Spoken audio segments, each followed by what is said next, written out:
Soft acoustic music plays in the background as morning light fills a quiet apartment. Emma Carter stands in the kitchen pouring coffee into 2 mugs. She looks tired but graceful. The sound of footsteps and a rustling tie fills the air as Ethan Miller rushes in, dressed for work. "Babe, if I'm late again, my boss is going to kill me," Ethan says with a laugh. Emma smiles faintly. "Then maybe you should stop snoozing 5 times every morning."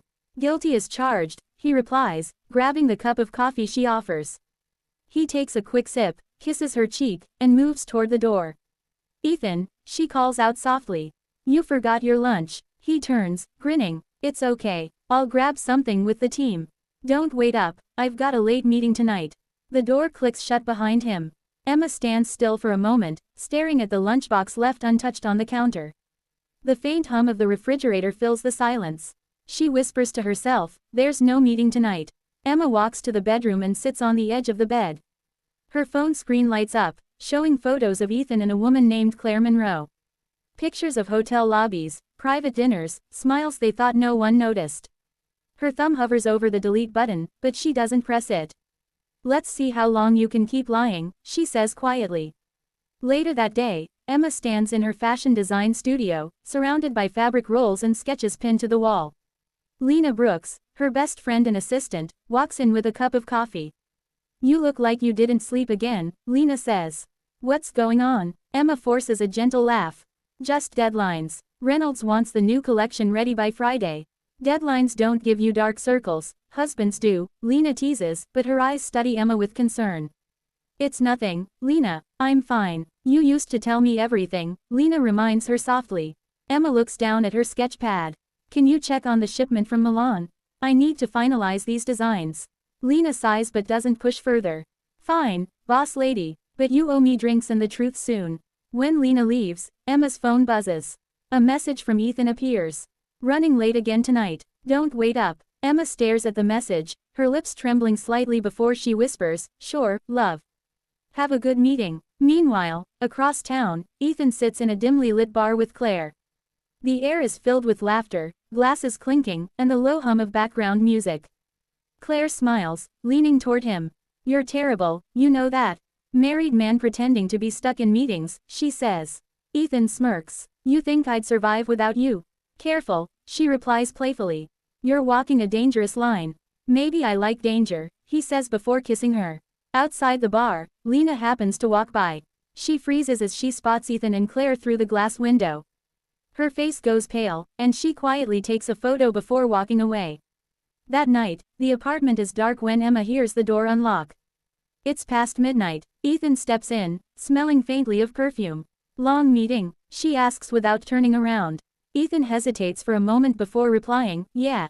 Clients from Los Angeles. They wouldn't stop talking." "Did you close the deal?" she asks, turning to look at him. "Yeah," he says, smiling awkwardly. "Big win. You'd be proud." "I always am," she says softly and walks past him. The silence that follows is heavy. It's the kind that fills the air when words are no longer trusted. The next morning, Emma walks into the studio wearing a crisp white blouse and an unreadable expression. Lena is waiting for her, holding her phone tightly. "Emma, we need to talk," Lena says. "What happened?" Lena shows her the photo of Ethan and Claire sitting together at the bar. "I saw him last night." Emma looks at the photo quietly, her face calm and emotionless. "I know." Lena's voice shakes. "You know. Then why aren't you doing anything?" "Because I wanted to see how far he would go," Emma says in a steady tone. "I wanted to see how much he could lie." "That's not love, Emma," Lena says, her voice rising. "That's poison." Emma looks out the window and says softly, "Maybe. But sometimes you have to taste the poison to remember what survival feels like." The studio falls silent as Emma walks toward her desk and begins sketching again. The camera lingers on her face, calm but broken, as if she's already decided that this chapter of her life is ending. That was the day she stopped being a wife and started becoming the woman who would rise. Next morning Emma stands in front of the mirror, applying her lipstick carefully. Her reflection looks flawless, but the sadness behind her eyes gives her away. Ethan walks out of the shower, humming a tune, completely unaware of the storm that brews in the silence between them. "You're up early," he says cheerfully, drying his hair with a towel. Emma closes her lipstick, places it gently on the table, and says, "Some of us actually have work that matters." Ethan chuckles, not catching the sharp edge in her tone. Ouch, that was cold. I'm just saying, Emma continues calmly, some people spend late nights for meetings, and others, for reasons they can't even explain. He freezes for a moment, sensing something off. What's that supposed to mean? It means, she replies, adjusting her earrings, I hope your meetings are going well. She walks out before he can respond. Ethan stares after her, confused. He knows she's changed lately, quieter, distant, unpredictable. But he convinces himself she's just stressed. That's what he always tells himself. At the design studio, Emma dives into her work. The sketch before her is bold and fierce, nothing like the soft, romantic designs she used to create. Her strokes are sharper now, more defiant. Lena walks in, holding 2 cups of coffee. You look like you're designing armor, not a dress. Maybe I am, Emma says quietly. Any plans tonight? Lena asks, trying to sound casual. Emma shakes her head. No plans. Just work. Ethan's working late again. Emma smiles faintly. He's always working late. Lena sighs and changes the subject. So, Mr. Lewis loved your latest sketches. He said they're powerful, something only you could design. Emma looks up with a small, genuine smile. That's kind of him. You should be proud, Emma, Lena adds. You're finally being seen. For a moment, Emma feels warmth in her chest. She's been invisible for too long, living in someone else's shadow. That night, Ethan is home early for the first time in weeks. He's sitting on the couch with 2 glasses of wine when Emma walks in. Surprise, he says with a grin. I thought we could have dinner together. Just the 2 of us. She places her bag down slowly. That's unusual. No meeting tonight. He laughs lightly. Come on, Em, don't be like that. I missed you. He reaches for her hand, but she doesn't take it. She sits across from him instead. Missed me? She asks softly. When did that start? Ethan shifts uncomfortably. You're acting weird lately. What's going on? Nothing, she replies. I just think we stopped talking a long time ago. Maybe I didn't notice it until now. He takes a sip of wine and says, every couple goes through phases. It's normal. Emma looks at him carefully. And what phase are we in, Ethan? The lying phase. He almost chokes on his drink. What? Relax, she says, forcing a small smile. It was just a question. He frowns, still confused. But she gets up and heads to the balcony. The city lights stretch out before her. Inside, Ethan scrolls through his phone under the table, a message popping up from Claire. Can't stop thinking about last night. Asterisk. He quickly deletes it when Emma walks back in. Who was that? She asks casually. No one, he says too quickly. Just work stuff. Of course, she replies. Her voice is calm, but her eyes are colder than before. Days turn into weeks. Emma continues pretending while her heart grows numb.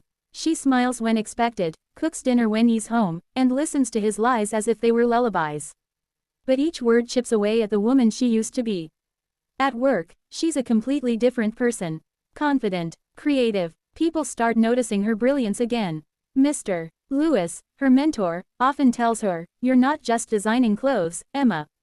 You're designing strength. One afternoon, she's invited to present her new collection at an upcoming fashion exhibition in New York. It's the opportunity of her career. When she tells Ethan about it over dinner, his reaction is lukewarm. That's great, he says without looking up from his phone. When is it? In 3 weeks, she replies. It could change everything for me. 3 weeks. But that's when I've got my company retreat. You'll miss it. She looks at him, almost amused. You mean the retreat that Claire's going to? He stiffens, his fork clinking against the plate. What's that supposed to mean? Nothing, she says calmly, standing up. Enjoy your dinner, Ethan. I've lost my appetite. She walks away, leaving him frozen in his seat.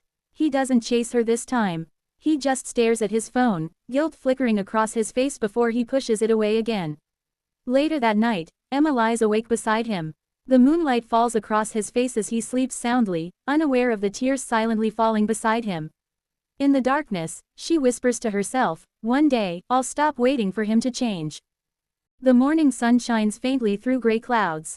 Emma sits at her work table, surrounded by sketches, fabric samples, and a half-finished wedding gown. Her eyes are tired, but her hands move with quiet determination. The dress she's creating isn't soft or romantic this time, it's fierce, bold, powerful. Lena walks in carrying 2 coffees. She sets one down next to Emma and says gently, you've been here since 6. You okay? Emma gives a small smile. Working helps me breathe. Is Ethan still pretending to be the perfect husband? Emma laughs under her breath. He doesn't even have to pretend anymore. I think I stopped asking for honesty a long time ago. Lena sits beside her. You know you deserve better, right?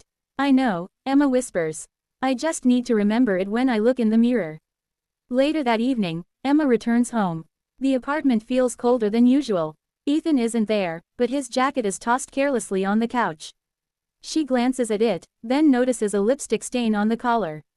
A shade she never wears. Her hands tremble for a moment, then she steadies herself. She takes the jacket, folds it neatly, and places it on the table. Then she sits down and waits. It's almost midnight when Ethan finally walks in. His tone is casual, his expression normal. Hey, you're still up. I couldn't sleep, she says. Where were you? Out with the guys. Just needed to unwind after a crazy week. She studies him silently. The guys? Anyone I know? He nods too quickly. Yeah, Mark, and Ryan. Emma leans back, crossing her arms. You know, I ran into Ryan earlier today at the cafe near my studio. Ethan freezes for a second, caught off guard. You did? Yes, she says quietly.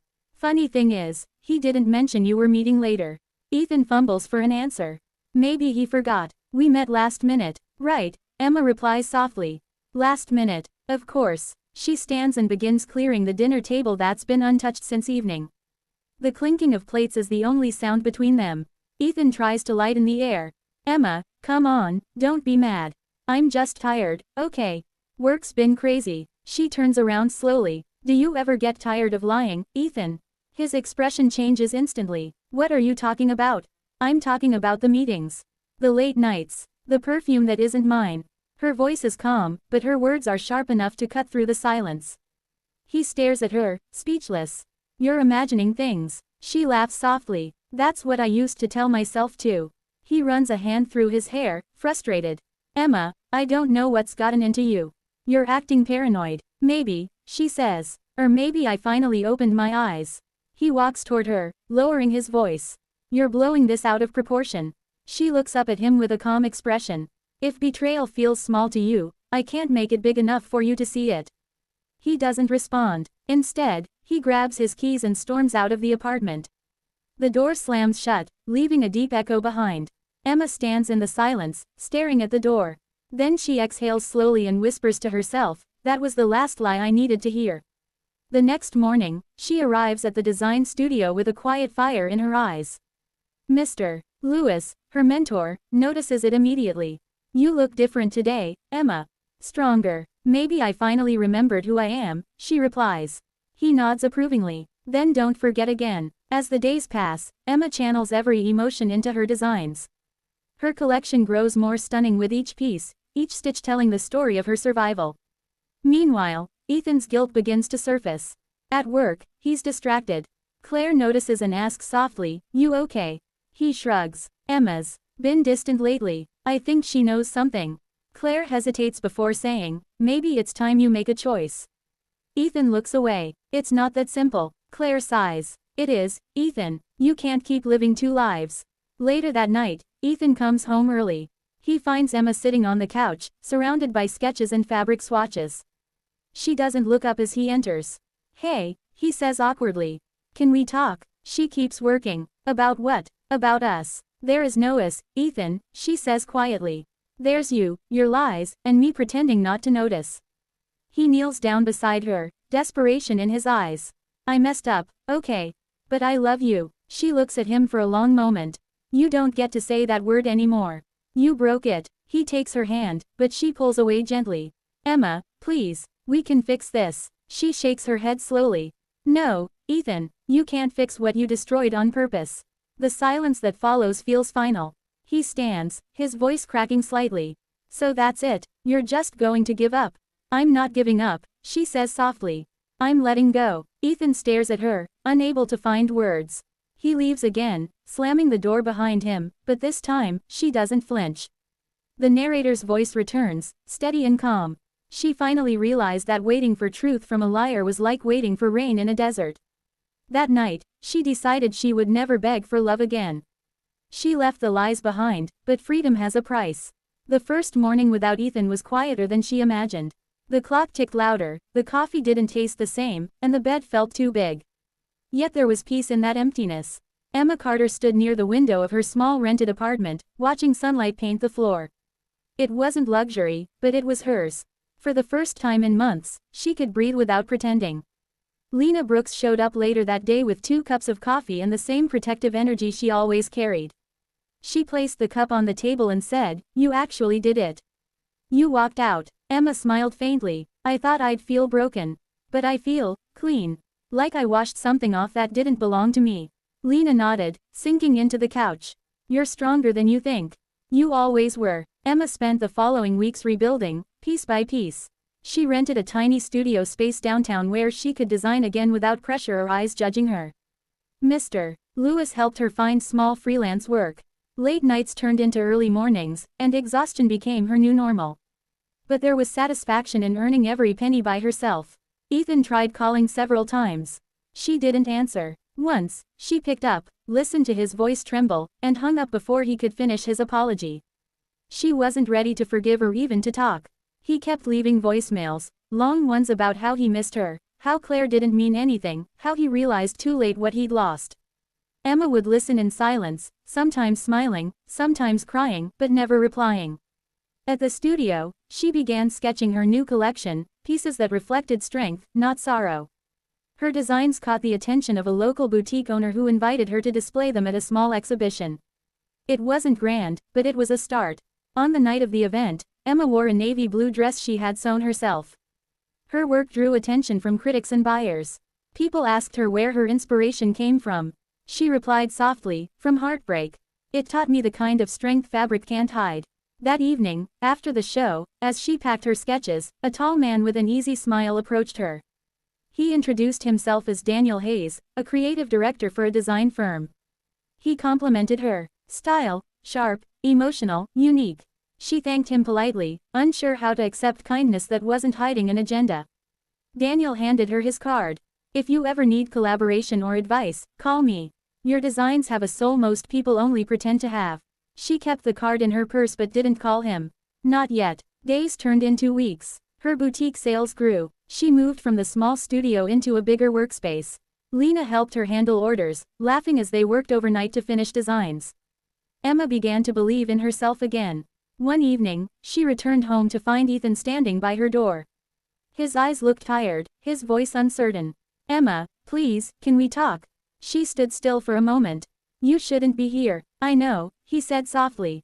"But I had to see you. I miss you. I can't sleep, I can't eat." She interrupted, her tone steady.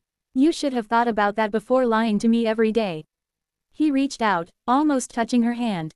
"Claire's gone. It was a mistake. I don't want her. I want you." She looked at him, not with hate, but with quiet clarity. "Ethan, you don't miss me. You miss the woman who forgave you every time you lied. She doesn't live here anymore." She stepped back inside and closed the door. His voice cracked outside, calling her name, but she didn't open it again. That night, she sat by her sewing machine, her tears falling quietly on the fabric. She whispered, "You don't get to break me twice." Then she started sewing again. Every stitch was a piece of her healing. A month later, her designs were featured in a regional fashion magazine. The headline read, "Emma Carter, the woman who rose from ruins." Lena burst into her office, waving the magazine. "You did it." Emma smiled, flipping through the pages. "No, we did it. You never let me fall apart." Her phone buzzed with an unknown number. She answered. A calm, familiar voice said, "This is Daniel Hayes. I saw your feature. Congratulations. I wasn't wrong about you." For the first time, Emma's laughter sounded real. "Thank you, Daniel. Maybe we should talk about that collaboration after all." She's rebuilding her world, but the past never disappears quietly. Ethan isn't done trying, and a new connection might change everything. He thinks he can apologize and come back. She knows apologies don't rebuild what lies destroyed. Emma woke to sunlight cutting clean lines across her studio, and for a moment she forgot the way the world used to be. The apartment smelled faintly of coffee she had forgotten to finish, and the sewing machine hummed like a steady heartbeat on the table. She moved through the morning with a calm she had fought to earn. After years of pretending, after months of building and stitching and small victories, peace felt like an honest thing rather than a fragile hope. Lena arrived with a delivery and an energy that filled the room. She handed Emma a steaming cup and grinned. "You look like someone who slept," she said, then softened. "Or someone who finally stopped waiting." Emma smiled. "Both, maybe." They worked through the day, measuring, cutting and laughing at old inside jokes until the afternoon light slanted and turned the fabric golden. Mr. Lewis called to check on an order from a boutique in the city and praised Emma's new direction. He said she had a voice now, a line that made women feel fortified rather than hidden. The praise warmed her, but it did not change the steady, private work she had to do to keep growing. That evening, after the last sample had left for delivery and the studio lights dimmed, Emma unlocked her phone and watched the missed calls stack up. Ethan's name sat at the top, followed by a string of messages that read like a slow, desperate confession. "I messed up. I need to see you. I'm sorry. Please pick up." She felt the old reflex, the flutter of fear, the tangle of memory, and then she felt something else, the heavy sense of someone who had been patient for too long and who, now that she had learned the cost of waiting, would not return to that habit. She scrolled through the messages. They were long and raw, the kind of words that finally arrive when someone realizes they might lose what they always treated as guaranteed. Emma read and then set the phone down. She did not reply. A week later, as autumn edged the city into cooler air, the bell over her studio door chimed. A shape filled the doorway, smaller in the fading light than she remembered, shoulders slightly rounded with a weight that didn't belong to him before. Ethan stood there, eyes wide, the man who used to command rooms now appearing thin with regret. "Emma," he said, voice low. "Can I talk to you, please?" For a moment she looked at him and felt only the memory of the man who had taught her how not to trust. Then she measured her answer. She could invite him in and let him fall into the old rhythms, or she could hold the line she had set and speak for the woman she had become. "You can talk," she said. "But not here." He followed her to a small cafe across the street, where the air smelled like pastries and the clatter of cups filled the space between their words. He looked at her like someone trying to read a book he had once written and found the pages rearranged. "I messed up," he began. "I was stupid. I was selfish. Claire was a mistake. It never meant as much as you meant." Emma listened. She had heard every variation of this confession before, different times but the same pattern. She had catalogued the excuses, collected the lies, and she had learned what each sounded like when stripped of charm. "You hurt me, Ethan," she said quietly. "But it's not the hurt that matters most. It's what you did with the chance to be honest that defines it. You chose to hide. You chose to lie. That's the part that matters." He swallowed and looked away, shame creasing his forehead. I know I was wrong. I thought I could have both. I thought I could fix it later. I thought you'd always be there." She felt empathy, an old reflex, and then she set it down. "You thought I would forgive you because forgiving was easy for me. You thought love could be a safety net for every mistake. But you were wrong about that too." His voice trembled. "Please, Emma, let me prove I've changed. Let me make it right. We can go to counseling. I can stop working with Claire. I'll do anything." Her hand rested on the paper cup between them and she thought of the nights she had spent alone, the small fierce decisions she had sewn into garments that now walked runways. She thought of Lena's steady support, of Mr. Lewis' quiet nod, of the woman in the mirror who now looked back with eyes that did not plead. "You can change for yourself," she said. "You can try to become honest with people who still choose you, but you cannot erase what you did by promising to be better now. You had chances to choose each day. You didn't. That's not something words can fix." He reached across the table like someone desperate for purchase. "Please, just one chance." She stood and pulled her coat around her. The cafe felt suddenly small, like a stage that had been set for a play she no longer wanted to act in. "One chance is not a thing I can give," she said. "I gave you too many chances already. There is a price for that. I paid it in pieces of myself. I am not willing to pay it again." He watched her go. The fall wind caught at his coat and made him look far away, until he was only a shape against the street. It was the last time he begged. When Emma returned to the studio, Daniel was there waiting. He had become a quiet, practical presence in her life since the night they met after her small show. He had never arrived with urgency or agenda, he had arrived with steadiness and respect. He greeted her with a small smile as if nothing in the world had shifted, but his eyes asked the question she had not yet answered for herself. "He came by," she said simply. Daniel nodded. "How did it go?" She set the sewing shears down and let out a breath she hadn't realized she'd been holding. "He asked for another chance. He wanted me to forgive him. He wanted to go back to how things were." "And what did you say?" I said no. She watched Daniel process that, and he did not press further. He knew that no was not a small word, it was a boundary that carried all the small, powerful things she had learned. The weeks that followed tested her resolve. Ethan tried other avenues. He sent flowers to her studio with notes that smelled of apology. He left messages at Lena's phone. He showed up at the boutique where her collection was displayed, hoping to catch a glimpse of the woman who had refused him. Each time, Emma held to the line she had drawn. She guarded her peace like the fragile, sacred thing it had become. At the same time, professional demands intensified. A regional retailer offered a limited collaboration, and Mr. Lewis encouraged Emma to expand cautiously. She negotiated terms, spoke to buyers late into the night, and began to see her designs turned into the kinds of garments that women would choose when they wanted to feel seen and safe. Daniel helped coordinate meetings and traveled with her to fittings without overshadowing the work. He celebrated each small contract like a silent victory at her side. Of all the changes that had come into her life, the small acts of ordinary caring felt the most revolutionary. Daniel would appear with coffee when she had been at the studio since dawn. He listened when she rambled about fabric textures or a silhouette that wasn't quite right. He never rushed her and never demanded that her story bend to make room for him. His patience taught her a new definition of love, not the frantic, rehearsed declarations she had known, but a steady, present kindness that did not require display. One night, after a long day of fittings and a meeting with a potential investor, Emma and Daniel walked along a quiet street with the glow from shop windows painting their faces. Daniel stopped and turned to her, his expression serious in a way that made her breathe a little faster. "You're moving faster than you think," he said. "Not in your work, you deserve the speed, the recognition. But in guarding your heart, be patient with yourself. You don't have to decide everything right away." She laughed, the sound low and honest. "I know, I don't want to rush into anything. I just want to build a life where I'm not constantly waiting for the other shoe to drop." Daniel reached for her hand. "Then let's build it one day at a time. No pressure, no drama." She looked at his hand in hers and felt a steadiness she had once craved in a man who never learned the meaning of being present. There was gratitude in her chest that had nothing to do with romantic fireworks, and everything to do with the slow accumulation of trust. Then, as if the universe enjoyed testing the edges of anything new, Lena sent a message.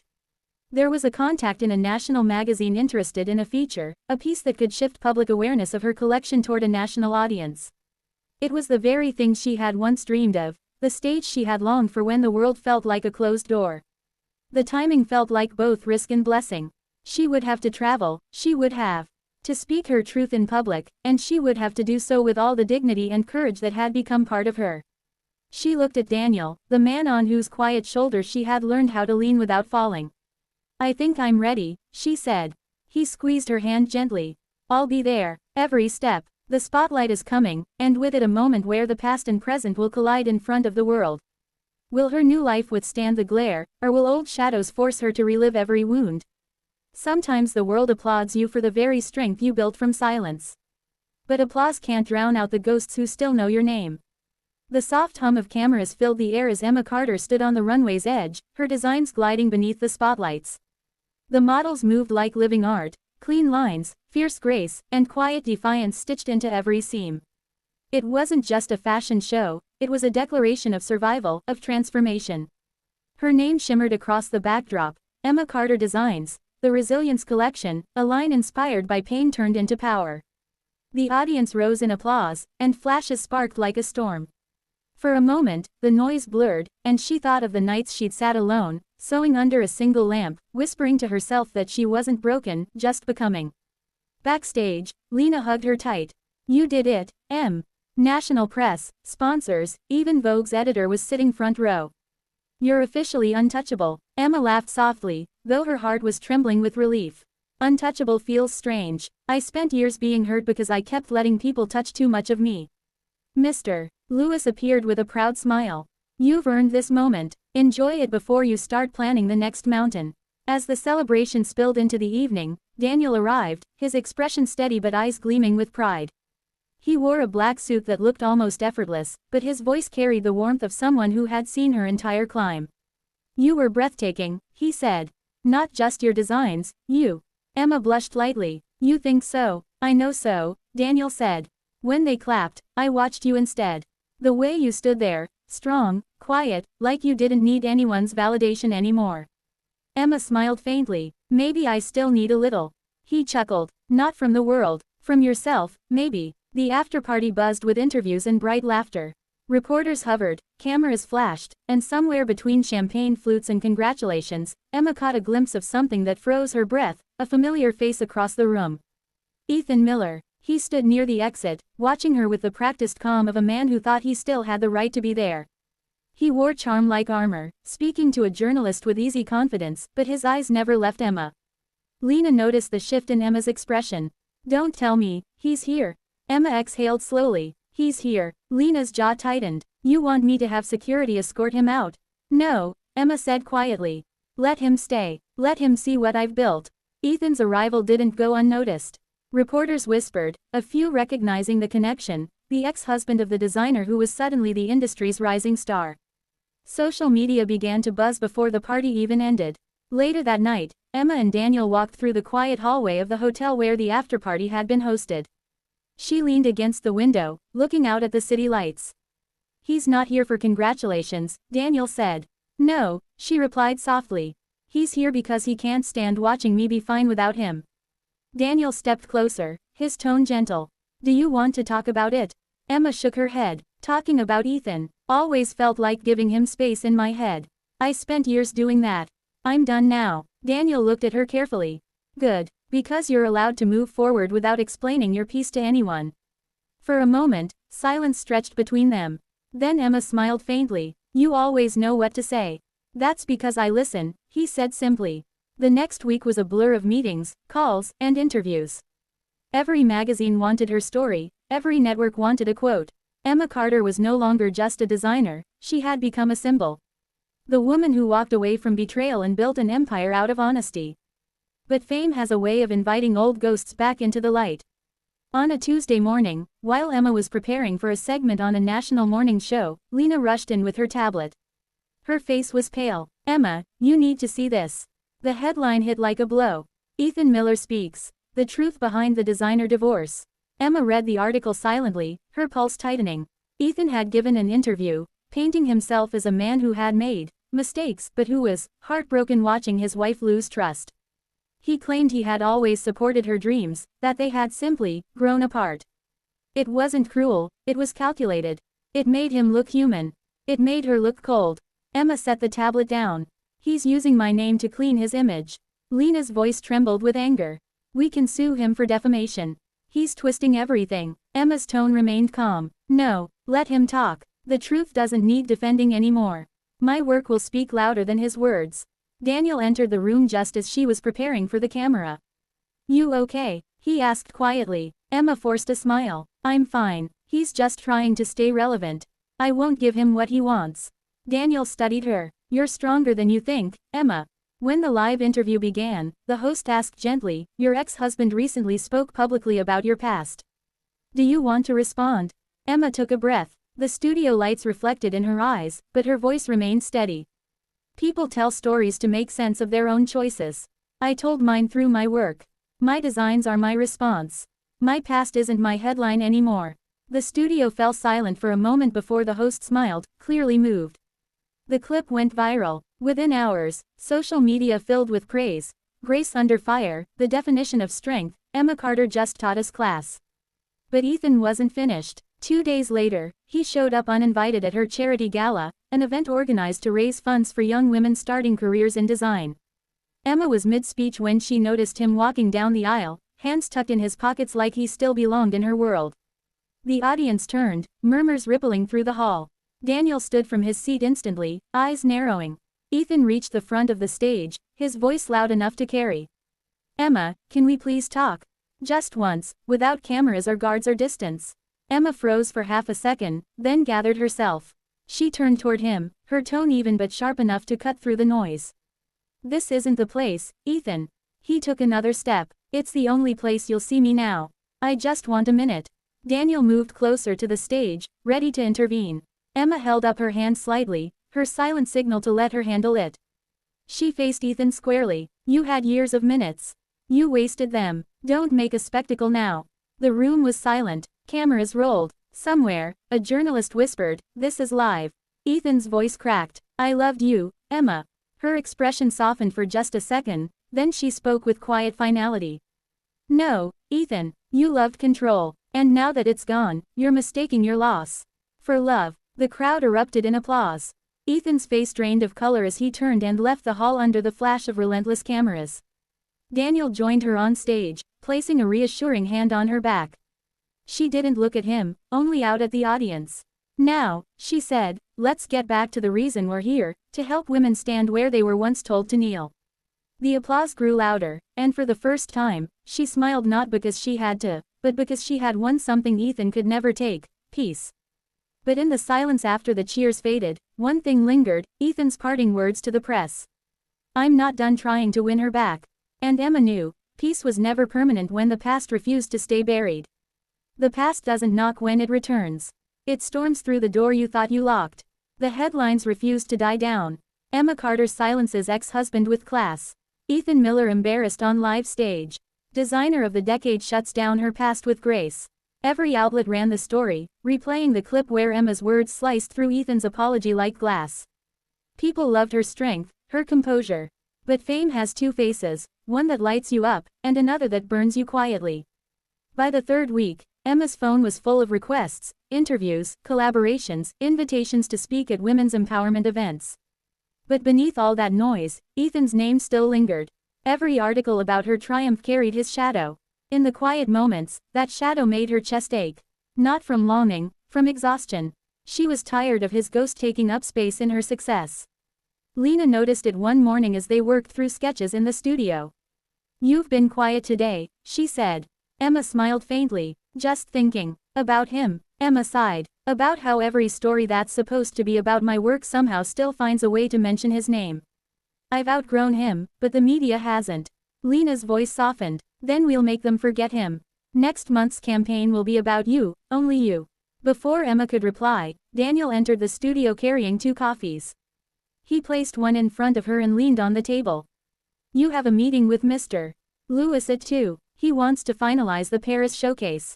Emma smiled at him. You always remember what I forget. That's my superpower, Daniel said lightly, then turned serious. You okay, though? You've been working non-stop. I'm fine, she said, though her tone betrayed the fatigue in her eyes. Daniel studied her for a moment. You know, it's okay to rest, Emma. You don't have to keep proving you've moved on. You already have. His words settled somewhere deep. She didn't reply, just nodded and returned to her sketches. That evening, as the rain painted the city in streaks of gold and gray, Emma left the studio alone. The streets were nearly empty. She pulled her coat tighter and walked toward her car when she heard a voice behind her. Emma, she froze. That voice. Turning slowly, she saw Ethan standing a few feet away under the streetlight, rain glistening in his hair. He looked worn, older somehow, a man unraveling quietly. What are you doing here? She asked sharply. I just wanted to talk. You already did. On camera. Remember. He shook his head. That's not what I meant. I didn't come here to fight. I came to apologize, properly. Without anyone watching. Emma took a step back. You don't get to decide when we talk. You lost that right. I know, Ethan said quietly. But please, hear me out. Just 5 minutes. The rain intensified, beating against the pavement. Emma considered walking away, but something in his eyes, not hope, but despair, made her hesitate. Against her better judgment, she crossed her arms and waited. Ethan spoke quickly, his words tumbling out. When you left, I thought I could handle it. I told myself you'd come back when things calmed down. But every time I saw you succeed, something in me cracked. I realized you were finally becoming the person I stopped you from being. Emma's voice was calm, almost too calm. You didn't stop me, Ethan. You delayed me. There's a difference. He nodded, swallowing hard. You're right, I did. I was jealous. You had something I never did, peace. And I kept trying to control it because I didn't know how to find my own. For the first time, she saw a flicker of honesty in his eyes. Not manipulation, not pity, just a man standing amid the ruins he built himself. She sighed softly. Ethan, I forgave you a long time ago. But forgiveness doesn't mean reunion. It means I stopped bleeding. He looked at her, desperate. I'm not asking to go back. I just need you to know I've changed. Emma's tone softened. Then prove it by letting me go. Ethan's shoulders slumped. Rainwater streaked down his face like something fragile breaking. I loved you, Emma. She shook her head gently. No, you loved the version of me that didn't challenge you. The woman who stayed quiet. But that woman's gone. She turned and walked toward her car. Ethan didn't follow. For the first time, he stayed where he was. When Emma reached home that night, Daniel was waiting. He stood by the window, hands in his pockets, concern etched across his face. You didn't answer my call. I got worried. Emma hesitated. He showed up. Outside the studio. Daniel's jaw tightened. Did he hurt you? No, just words. Old ones. He exhaled slowly. I don't like that he knows where you work. Neither do I. For a long moment, they stood in silence, the air between them charged with unspoken feelings. Then Daniel said quietly, you don't have to face him alone anymore. Emma met his gaze. I know, but some battles you finish yourself, not because you're alone, but because you owe it to the person you used to be. Daniel nodded slowly, understanding her in that quiet way only he could. Then I'll stand close enough to catch you if you stumble. Days turned into weeks. Preparations for the Paris Fashion Showcase consumed every waking hour. Emma's new line, the Phoenix, represented rebirth. Every fabric, every stitch carried a story, of endings, of strength, of the beauty that rises after destruction. One evening, as the team rehearsed the final runway sequence, Lena's phone buzzed. She glanced at the screen and her expression darkened. Emma, you need to see this. A video was circulating online, a leaked clip of Ethan talking to a gossip channel outside a restaurant. His tone was smug, his smile controlled. Emma and I still talk, he said to the reporter. There's love there. It never really goes away. The clip exploded across social media within hours. Comment sections flooded with speculation. Are they getting back together? Was her success built on heartbreak or revenge? Asterisk. Emma felt the old rage surge through her. Not heartbreak this time, but fury at being reduced to someone's narrative again. She called Ethan immediately. He answered on the second ring. What the hell do you think you're doing? She demanded. Calm down, he said smoothly. It was just PR. You know how media works. They twist things. You gave them the words to twist, she snapped. You had no right. I was trying to protect my image, he said. You humiliated me publicly, Emma. She cut him off. You humiliated yourself the day you lied to me. Don't rewrite history because you can't stand being the villain. Ethan's voice dropped low, almost pleading. I just want to fix things. You can't fix something you keep breaking, she said and hung up. The next morning, Emma's PR team suggested postponing the Paris show until the gossip died down. She refused. I'm not hiding, she said firmly. I've done enough of that in my life. When the night of the showcase arrived, the energy backstage was electric. Cameras lined the entrance, models shimmered in silver and scarlet, and Emma stood at the curtain edge, heart pounding. Daniel appeared beside her. You ready? She nodded. As I'll ever be. But as the lights dimmed and the music began, Lena rushed in, pale and breathless. He's here, she whispered. Emma froze. Ethan, Lena nodded. He's in the front row. Press caught him arriving. Daniel clenched his fists. Unbelievable. Emma steadied herself. Let him watch. This is the last show he'll ever see me in, because after tonight, he won't recognize the woman on that stage. The models began walking. Applause echoed through the hall. Emma's designs came alive under the lights, sharp, elegant, fierce. Each outfit was a statement of reclamation.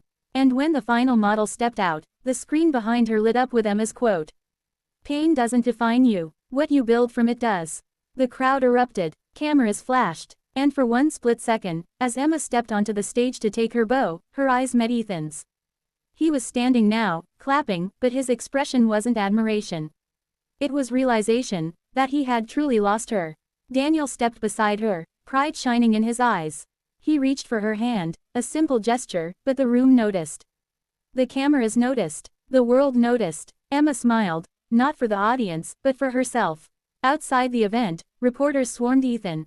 One asked, do you still think you'll win her back? He looked straight into the camera and said, if I can't have her, no one will. And far from the crowd, under the Paris lights, Emma had no idea how dark those words would become. The morning after the confrontation felt eerily quiet. The city outside Emma's apartment window buzzed as usual, but inside her heart there was a storm. The image of Ethan's face at the gala replayed again and again in her mind, the shock, the desperation, the familiar eyes that once made her weak but now only reminded her of lies. She sat on her couch with a cup of coffee gone cold, her phone buzzing with messages from journalists and fashion bloggers wanting comments.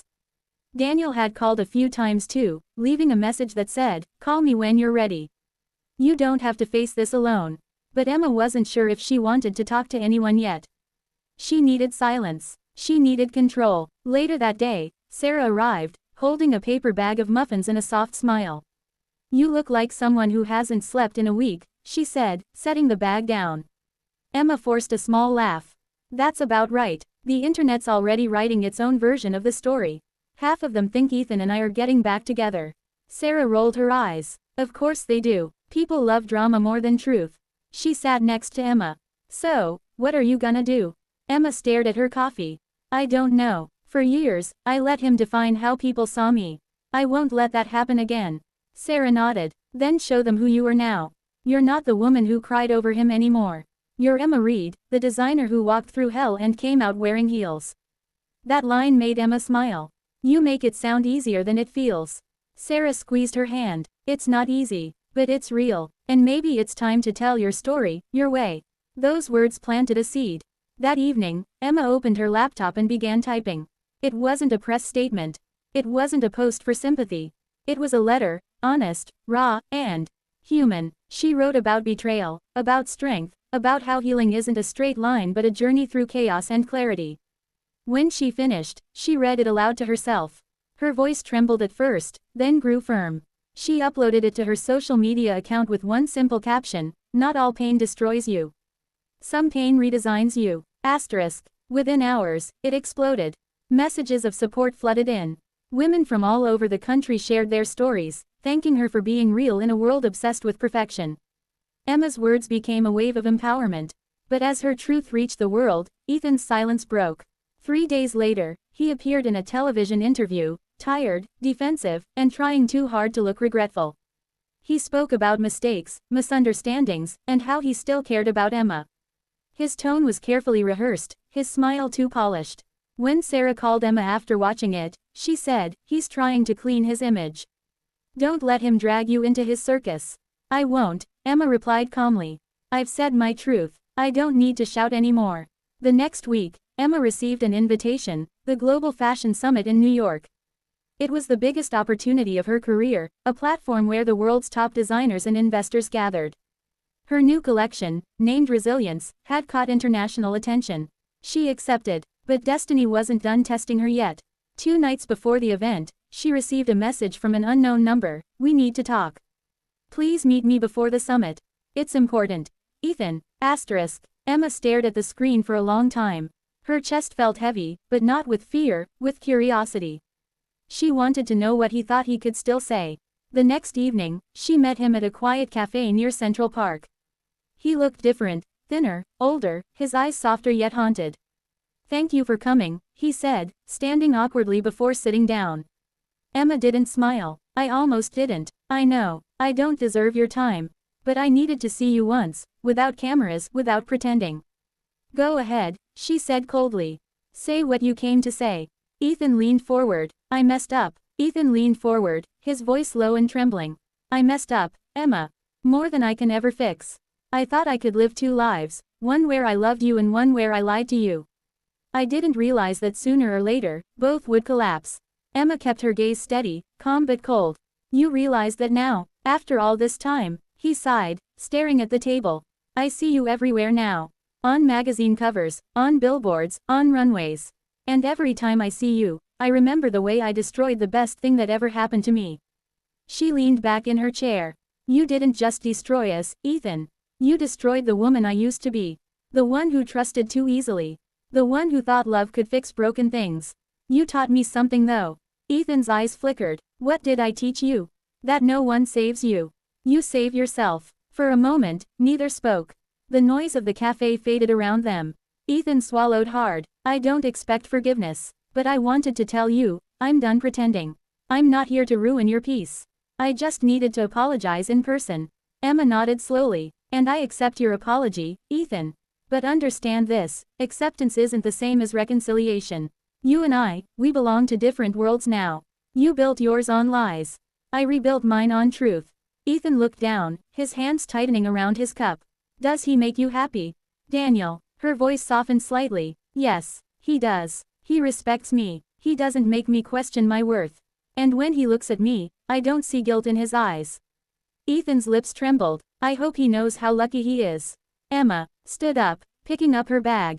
He does. Goodbye, Ethan. As she walked out, a part of her heart finally exhaled. It wasn't relief, not exactly. It was release. The past no longer had claws on her future. When she stepped outside, the city lights shimmered on the wet pavement. Her phone buzzed, a message from Daniel. Good luck tomorrow. You've got this, star. Emma smiled faintly. For the first time, she truly felt like she did. The next morning, the Global Fashion Summit buzzed with energy. Cameras flashed, journalists whispered, and designers from across the world showcased their work. Emma's collection, Resilience, was scheduled for the evening showcase, the final and most anticipated one. Backstage, she stood with Olivia, her assistant designer, and Sarah, who'd flown in just to support her. The atmosphere was electric. You nervous? Olivia asked. Emma exhaled. A little, but I've waited too long for this moment to let nerves win. Sarah grinned. Remember what I told you? Walk through hell wearing heels. Emma chuckled softly. That line got me here. As the music began and lights dimmed, her models stepped out one by one, wearing designs that told a story, muted colors blending into bold tones, symbolizing pain transforming into strength. Each outfit felt like a page of her diary, stitched with memory and healing. When the final model walked, the crowd erupted in applause. Emma stepped out onto the runway, her heart pounding, her smile trembling.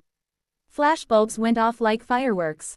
And then, just as she bowed, her eyes caught something in the crowd. Ethan was there, not in the front row, but standing in the back, watching quietly. But instead of anger, she felt something different. Closure. The applause grew louder, and in that sound, Ethan's presence disappeared. After the show, as journalists rushed in, Daniel found her backstage.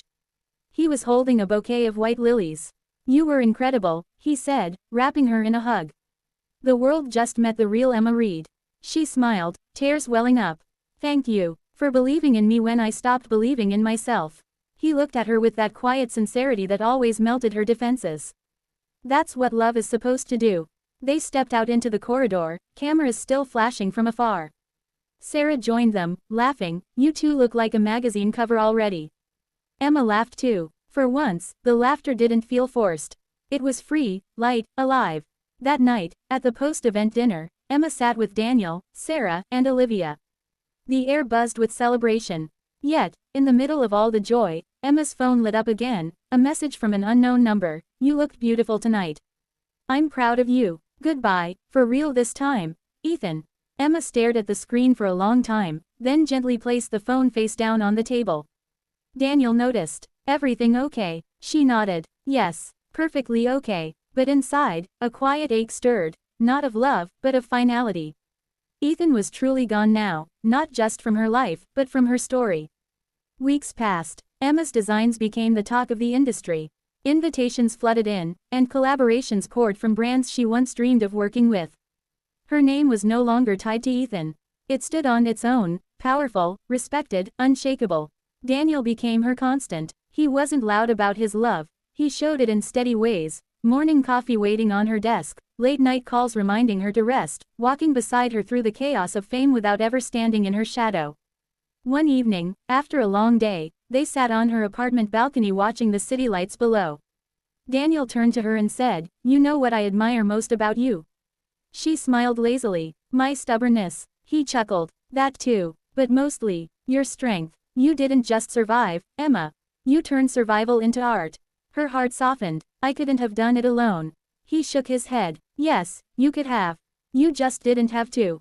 Their eyes met, and the unspoken promise between them deepened. Down below, traffic hummed and lights blurred. Emma leaned her head on Daniel's shoulder.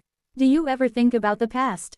She asked quietly. Sometimes, he admitted, but not for long, because the present's better. She smiled. Yeah, it is. The wind brushed past, carrying the faint sounds of the city, laughter, horns, music, the soundtrack of a life that had rebuilt itself from ashes. The next morning, Emma woke to a call from her publicist.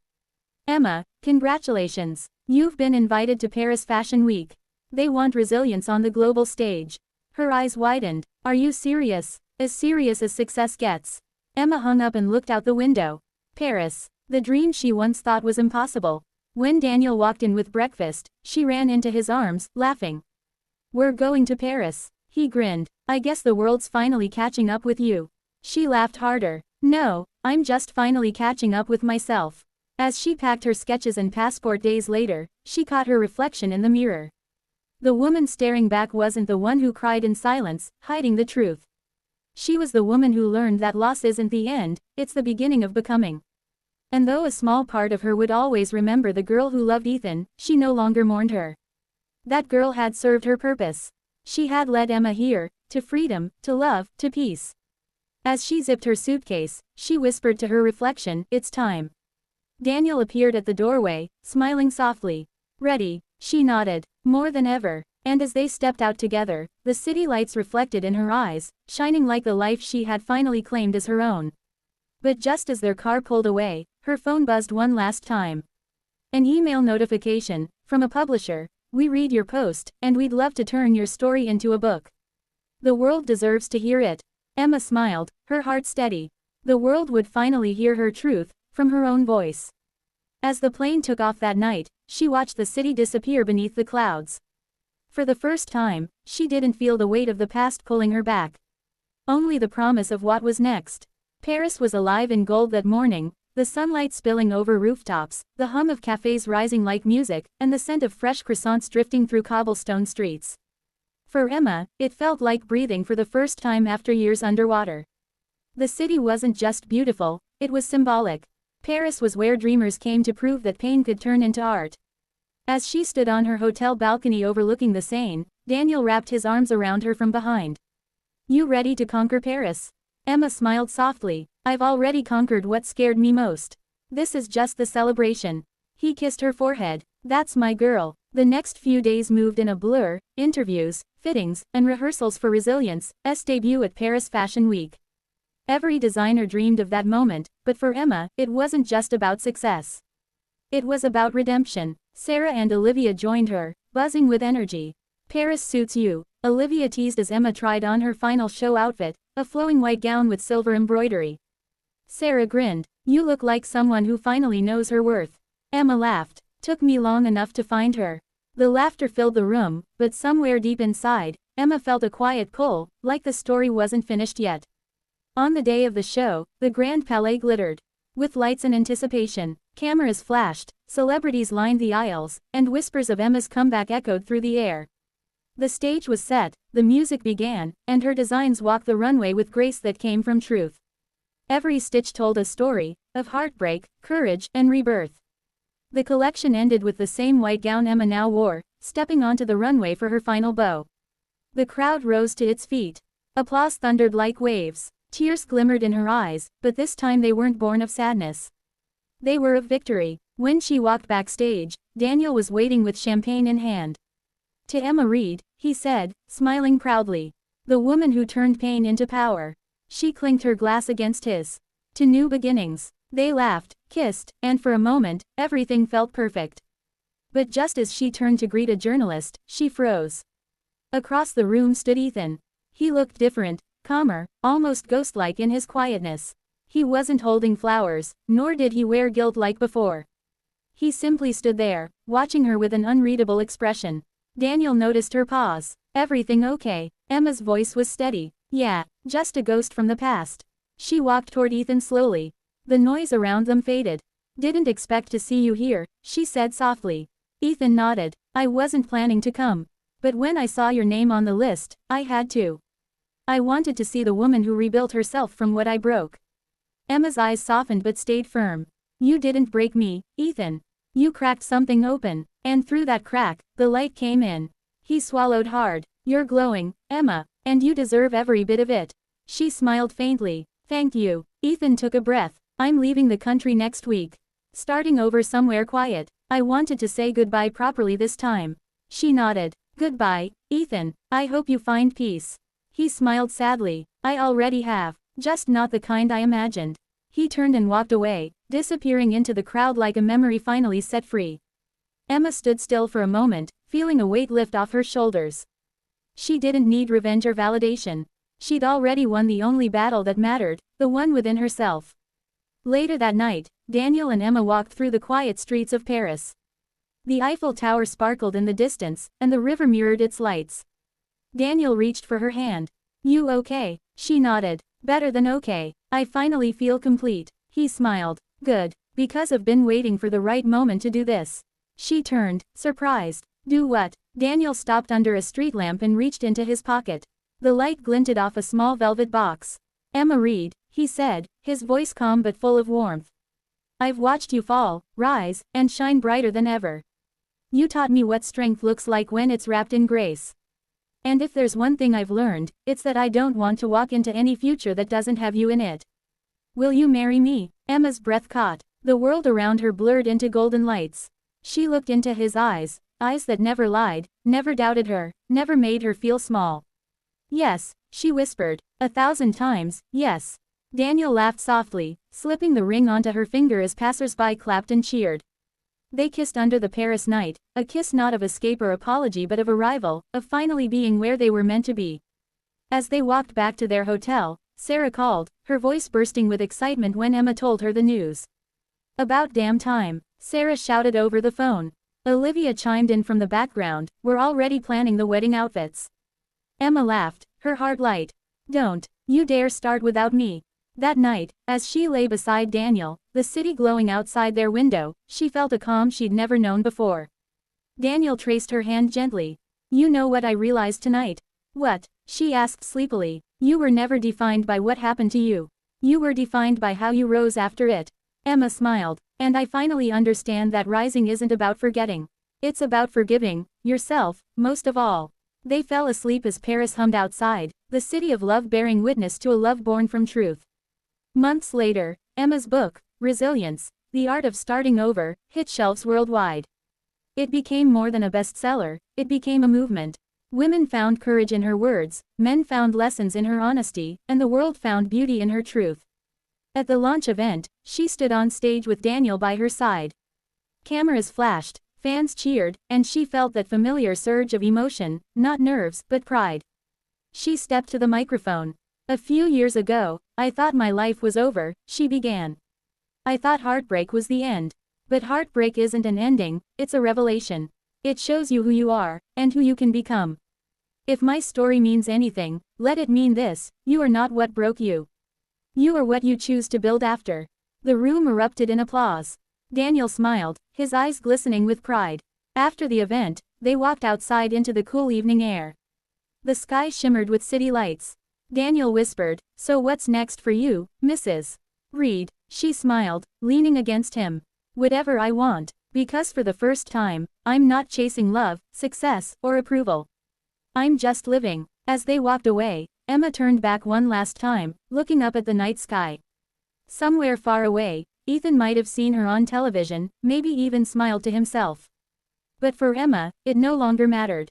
Her story had come full circle. And yet, it didn't feel like the end.